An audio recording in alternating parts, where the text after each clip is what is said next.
सत्संगनाथ जी महामंडलेश्वर हमारे बीच विराजमान हैं, तो अपने विचार आपके सम्मुख रखेंगे और अपना आशीर्वाद हमें ग्रहण करेंगे। संत संगमनाथ जी महाराज।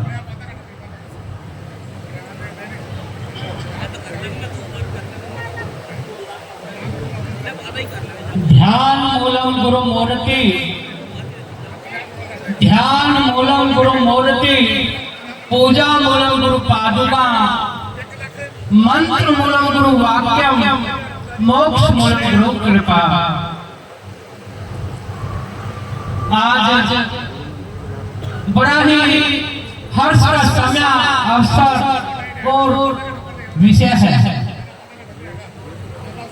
जो कि जिसका प्रमाणानंद स्वरूप आप सतगुरु प्यारी साध संगत जी यहाँ इस सत्संग मंडल में आप अपने सतगुरु जी का ध्यान कर, मनन कर और उनके यदा तदा दृश्यमान होकर के आप उनका दर्शन भी कर रहे हैं, श्रवण कर रहे हैं और बहुत ही आनंद की प्राप्ति हो रही है। 6 अप्रैल 2025 आज से हम पूरा 4 वर्ष पीछे चलते हैं। इसी स्थान पर इसी से पूज्य प्रभु रघुनाथ जी महाराज का जो शास्त्रांग शरीर था, उनकी जो ज्योति थी, ज्ञान की ज्योति, प्रेम की ज्योति और दिव्य ज्योति, तो उस ज्योति को यहीं पर विराजमान किया था और ये आज समागम ज्योति में हो गया। तो भारतीय वाल्मीकि धर्म समाज रजिस्टर्ड संगठन जो है, उसके आज के मुख्य संचालक वीर सुभाष बेटी जी और अन्य उनके जितने भी सहयोगी सदस्य हैं, मैं आपसे चाहूंगा कि कृपया ध्यान देकर के शांत होकर के सुने। आपने सत्संग सुना, दर्शन किया, आओ चले कुछ अध्यात्म का भी दर्शन करें। अध्यात्म जो जानता है, अध्यात्म को जिसने पढ़ा है और अध्यात्म को जिसने माना है, वो उसके प्रति सजग जरूर होगा, तैयार जरूर होगा। देखिए पूज्य स्वामी का ज्योति दर्शन, उनके जो विचार उपदेश जो आपकी मनस्थिति के अंदर आज भी विराजमान है, आज भी विराजमान है, तो उन्हीं का रूप इन संतों के वेश में आप उन्हीं का रूप ही देख रहे हैं।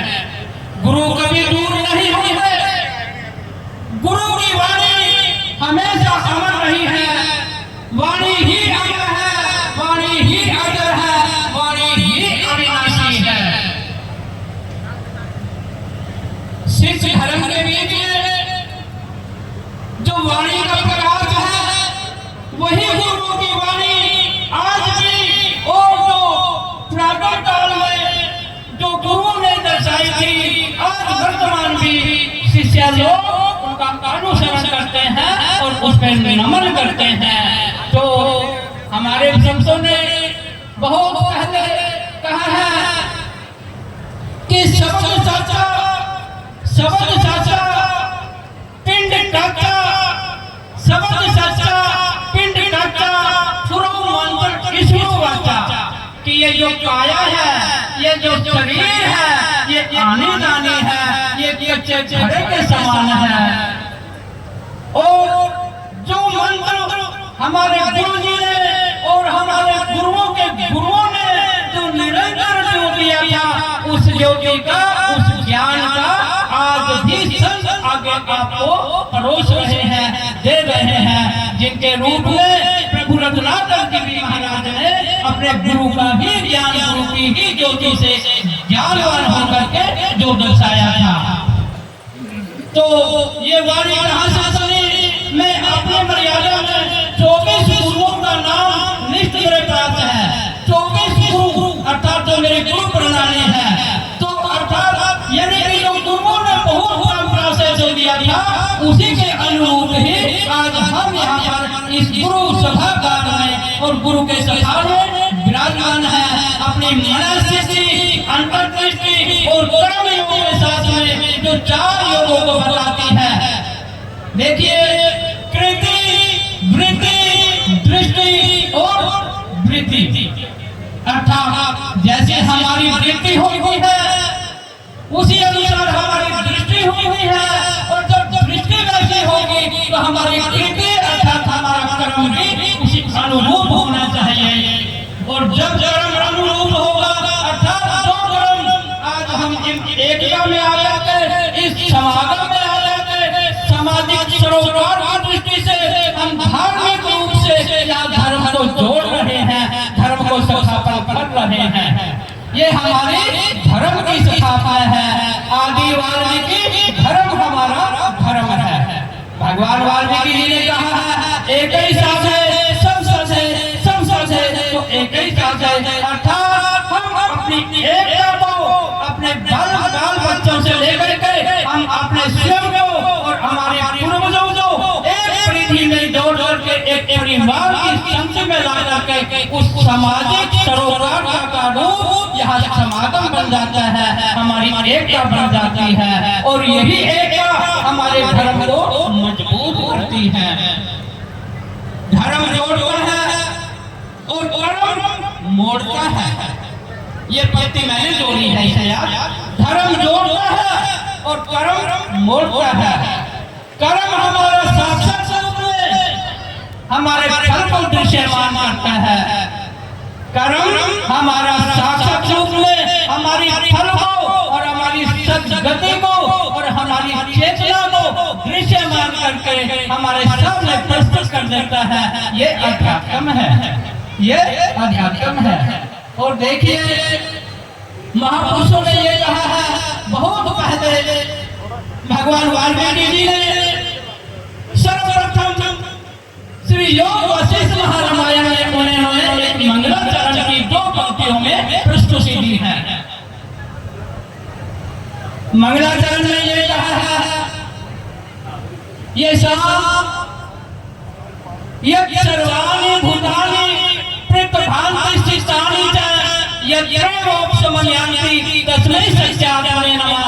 अर्थात जो चैतन्य रूप आपके अंदर विराजमान है, जिसे हम चेतन है, जो जीव है, वही जीव उस परमेश्वर की प्रेम सत्ता के बीच में इन पंचों तत्वों का समावेश करके बहुत पहले देखा, आज भी है और कल भी रहेगा। तीनों समय का योग यही संयोग है। जैसे कि पूज्य स्वामी जी का जन्म दिवस अर्थात अवतरण दिवस और उनका पुनर्वर्षन जो पृथ्वी लोक से हुआ, तो उनका संयोग यही कहता है कि चेतनता में भगवान का ही अंश है। तो इसलिए भगवान वाल्मीकि जी का जितना भी ज्ञान प्राप्त कर सको तो योग वशिष्ठ महारामायण का अध्ययन करें। ये सर्वप्रथम सामाजिक एकता और समानता और आपके अध्यात्म का दर्शन कराएगा। इन्हीं शब्दों के साथ देखिए, अगर अध्यात्म की यात्रा करनी है तो उसमें समय लगता है, थोड़े समय के लिए नहीं होगी। तो अध्यात्म की यात्रा भगवान वाल्मीकि महाराज जी ने सर्वप्रथम पूरे संसार को दिया है, क्योंकि ईश्वर एक है, एक ही ब्रह्म, द्वितीयो न अस्ति। पारब्रह्म परमेश्वर एक है, दूसरा कोई नहीं, दूसरा तो केवल सृष्टि संसार है। तो मैं आज के आयोजकों के साथ और मंच संचालन कर रहे संदीप जी बहुत ही अच्छे वक्ता, बड़ा ही अच्छा संचालन कर रहे हैं। और जितने भी आयोजकों की टीम है, वीर सुभाष बेदी जी के साथ आप सबको बहुत बहुत शुभकामनाएं, आपके लिए बहुत बहुत साधुवाद और संतों की ओर से आशीर्वाद। बोलिए भगवान वाल्मीकि महाराज की जय।